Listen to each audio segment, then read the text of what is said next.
গরম খুব, গরমে বাইরে থাকা যাবে না, ওই জন্য শেল্টার নিচে। দেখো ওইখানেই ও খাবে, জল খাবার লুকিয়েছে লুকিয়েছে। দেখো দেখো তোমরা দেখো, তোমরা দেখো, তোমরা বলো আমি কি করব।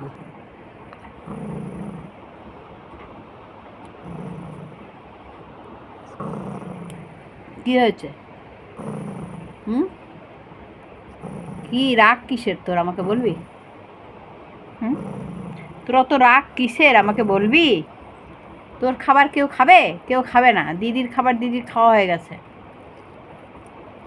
খাবার খেতে বেরোতে পারছে না, ডাকতে ডাকতে আমার অবস্থা খারাপ হয়ে গেছে। কখন থেকে ডাকতে ডাকতে না পেরে ওকে এখানে দিয়েছি খাবার। ওই যে এখন উনি ওখানে শুয়ে শুয়ে আরাম করে করে বসে বসে খাবে। আবার দিদিকে বলে, এই যা দিদি যা।